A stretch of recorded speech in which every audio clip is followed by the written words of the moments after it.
Baiklah, sebelum kita memulai pembelajaran hari ini, marilah kita berdoa bersama. Kita keras, mohon pimpin doanya.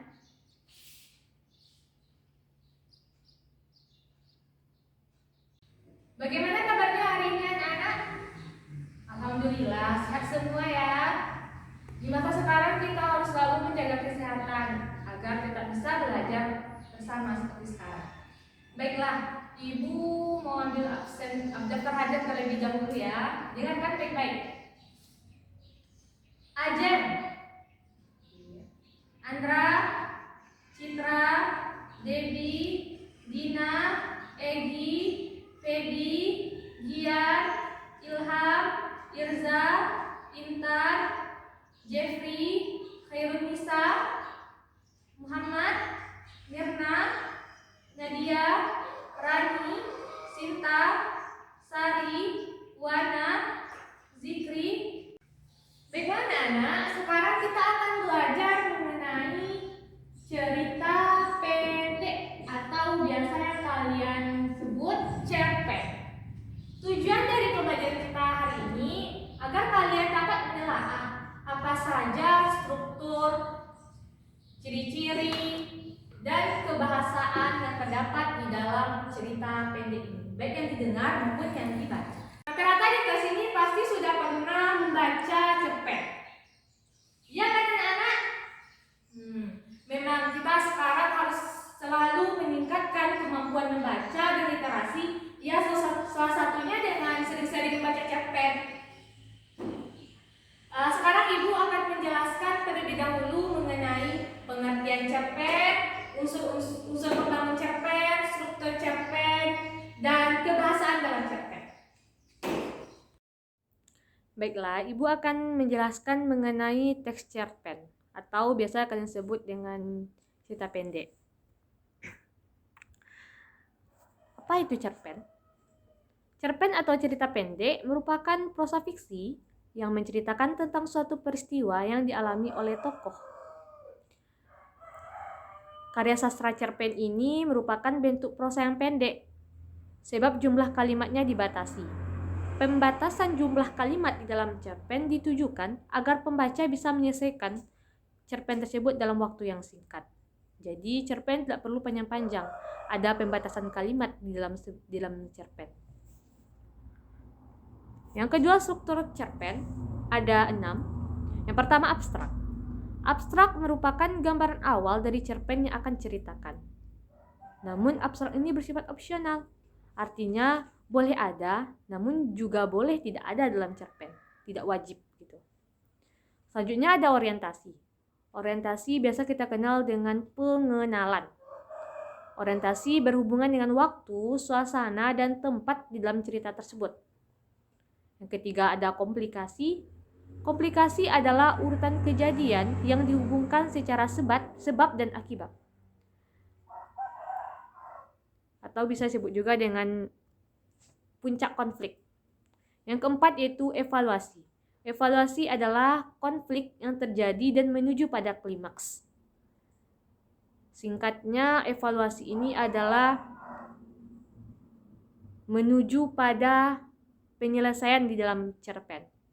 Yang kelima ada resolusi. Resolusi merupakan ketika pengarang mengungkapkan solusi terhadap masalah yang dialami tokoh dalam cerita pendek tersebut. Ada penyelesaian, begitu singkatnya. Kemudian ada koda. Koda adalah nilai atau pelajaran yang bisa didapat dari teks cerpen tersebut. Pesan dan amanat apa yang dapat dipetik, gitu. Selanjutnya itu unsur teks cerita pendek. Ada unsur intrinsik cerpen dan ada unsur ekstrinsik cerpen. Yang pertama yaitu unsur intrinsik cerpen atau unsur dalam cerpen. Ada 10. Yang pertama yaitu judul. Judul merupakan pengantar dari sebuah cerpen. Judul ini harus dibuat semenarik mungkin agar orang tertarik untuk membaca cerita kita tersebut. Yang kedua ada tema. Tema adalah ide sebuah cerita tersebut. Bisa persahabatan, kekeluargaan, atau percintaan. Yang ketiga yaitu latar, setting, dan suasana.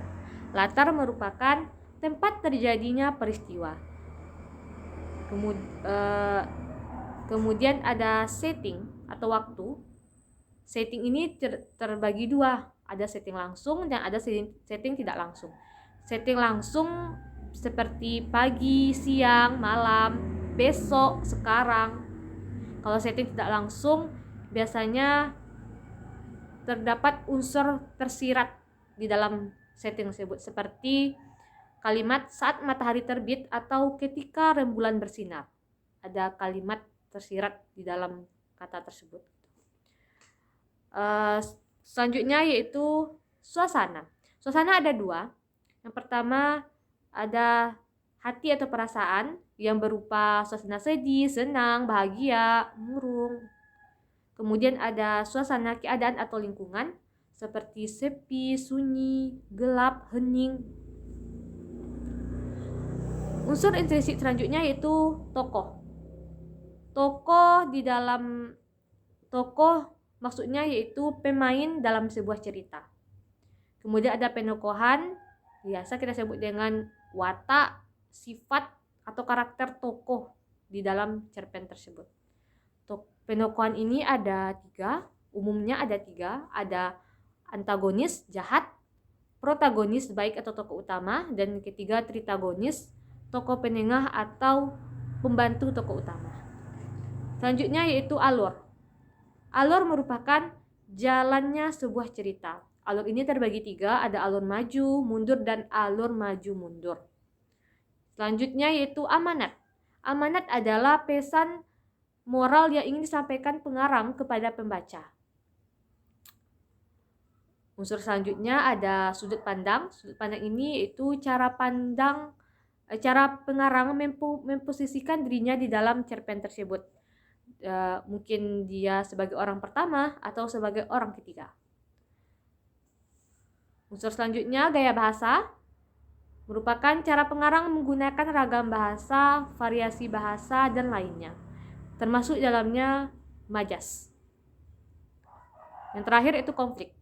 Merupakan permasalahan dalam cerita yang menjadi cerita tersebut menarik. Unsur ekstrinsik selanjutnya yang kedua yaitu unsur ekstrinsik cerita pendek. Ada dua.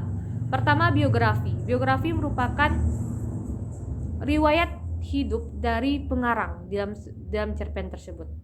Kemudian ada latar belakang masalah, ada kondisi politik, kondisi sosial, dan kondisi ekonomi.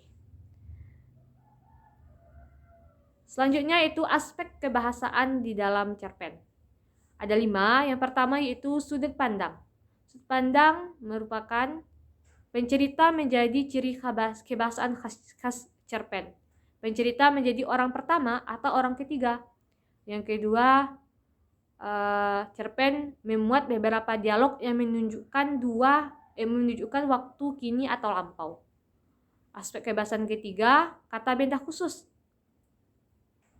Maksudnya kata benda yang bermakna kuat dan bermakna khusus terdapat dalam cerpen. Yang keempat, ada uraian deskriptif. Deskriptif yang digunakan untuk menggambarkan pengalaman, latar, dan karakter. Dan kebahasan yang terakhir yaitu penggunaan pertanyaan retoris sebagai teknik melibatkan pembaca. Itulah penjelasan singkat mengenai teks cerpen. Semoga bermanfaat. Terima kasih. Itulah penjelasan singkat mengenai pengertian cerpen, unsur pembangun di dalam cerpen, struktur cerpen, dan kebahasaan cerpen. Oke, agar kalian lebih memahami lagi mengenai apa-apa saja yang ada di dalam cerpen, sekarang Ibu akan menampilkan sebuah video cerpen. Ini berbentuk lisan. Ayo kita lihat dulu videonya.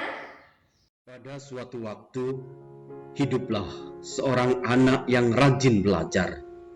Mogu namanya. Usianya 7 tahun. Sehari-hari ia berladang juga mencari kayu bakar di hutan. Hidupnya sebatang kara. Mogu amat rajin membaca. Semua buku habis dilahapnya. Ia rindu akan pengetahuan. Suatu hari, ia tersesat di hutan. Hari sudah gelap. Akhirnya, Mogu memutuskan untuk bermalam di hutan. Ia bersandar di pohon dan jatuh tertidur. Dalam tidurnya, samar-samar Mogu mendengar suara memanggilnya. Mula-mula ia berpikir, itu hanya mimpi. Namun, di saat ia terbangun, suara itu masih memanggilnya. "Anak muda, bangunlah. Siapakah engkau? Mengapa kau ada di sini?" Mogu amat bingung. Dari mana suara itu berasal? Ia mencoba melihat ke sekeliling. "Aku di sini, aku pohon yang kau sandari," ujar suara itu lagi. Seketika Mogu menengok, alangkah terkejutnya ia. Pohon yang disandarinya ternyata memiliki wajah di batangnya. "Jangan takut, aku bukan makhluk jahat. Aku Tule, pohon pengetahuan. Nah, perkenalkan dirimu," ujar pohon itu lagi lembut. "Aku Mogu, pencari kayu bakar.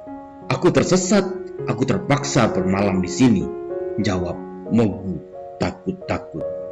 "Nak, apakah kau tertarik pada ilmu pengetahuan?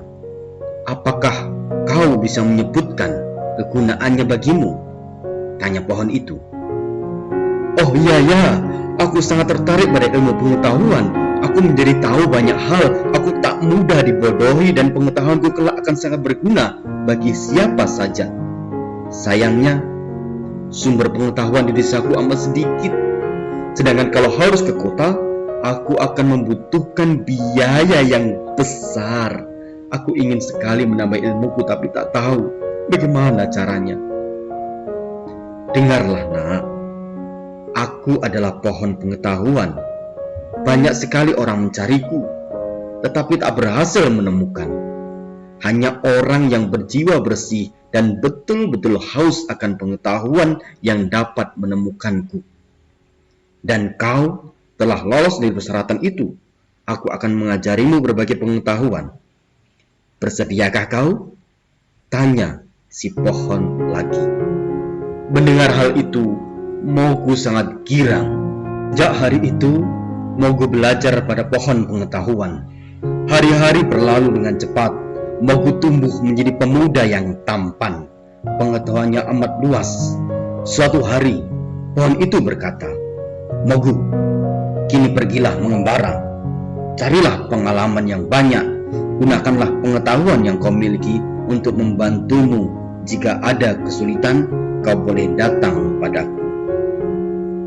Mogu pun mengembara ke desa-desa yang memakai pengetahuannya untuk membantu orang, memperbaiki irigasi, mengajar, melatih anak-anak membaca dan menulis. Akhirnya, Mogu tiba di ibu kota. Di sana ia mengikuti ujian negara. Mogu berhasil lulus dengan peringkat terbaik sepanjang abad.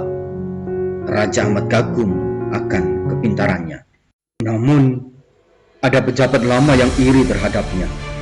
Pejabat Monda ini tidak senang terhadap Mogu karena mendapat perhatian lebih dari raja.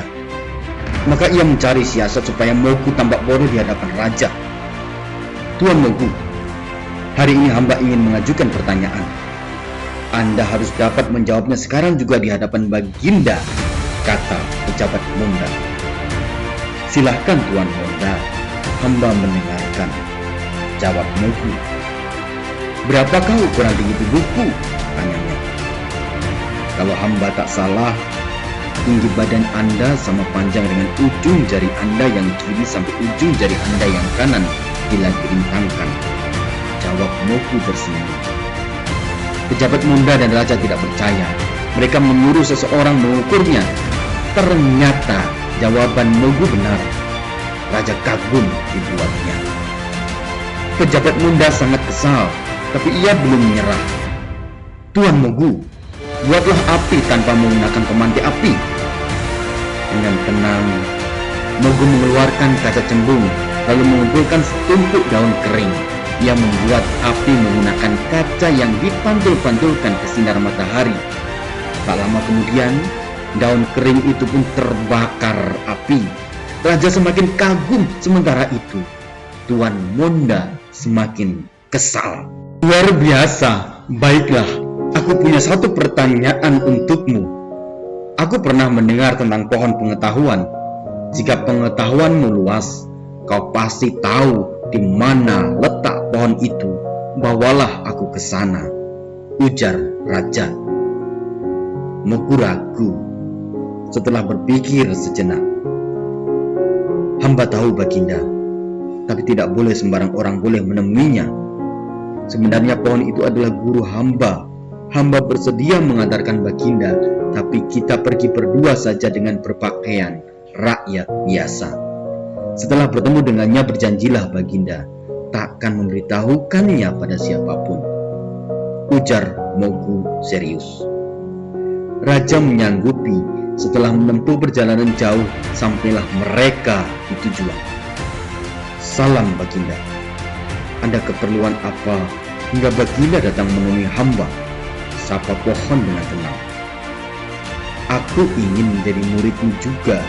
Aku ingin menjadi raja yang paling bijaksana, kata raja kepada pohon pengetahuan. Anda sudah cukup bijaksana. Dengarkanlah suara hati rakyat. Pahamilah perasaan mereka. Lakukan yang terbaik untuk rakyat Anda. Janganlah mudah berprasangka. Selebihnya, muridku akan membantumu. Waktuku sudah hampir habis. Sayang sekali, pertemuan kita begitu singkat, ujar pohon pengetahuan seolah tahu ajalnya sudah dekat. Tiba-tiba Monda menyeruak bersama sejumlah pasukan. Kau harus ajarkan aku, teriaknya pada pohon pengetahuan. Tidak bisa, kau tak punya hati yang bersih. Jawaban pohon itu membuat Monda marah. Ia memerintahkan pasukannya untuk membakar pohon pengetahuan itu. Raja dan Mogu berusaha menghalangi, tetapi mereka kewalahan. Walau berhasil menghancurkan pohon pengetahuan, Monda dan pengikutnya tak luput dari hukuman. Mereka tiba-tiba tewas tersambar petir sebelum meninggal. Pohon pengetahuan memberikan Mogu sebuah buku. Dengan buku itu Mogu semakin bijaksana. Bertahun-tahun kemudian, raja mengangkat Mogu menjadi raja baru. Akan membagikan sebuah teks cerpen. Tadi berbentuk video, sekarang Ibu akan bagikan sebuah teks cerpen. Judulnya sama semua. Ini teks cerpen karya dari Ibu sendiri. Nanti akan identifikasi mulai dari unsur pembangunnya, strukturnya, dan kebahasaan cerpen tersebut. Silahkan bagikan. Secara umum, Ibu lihat tugas identifikasi kalian mengenai teks cerpen tadi mulai dari struktur, unsur, dan kebahasannya sudah tepat sasaran.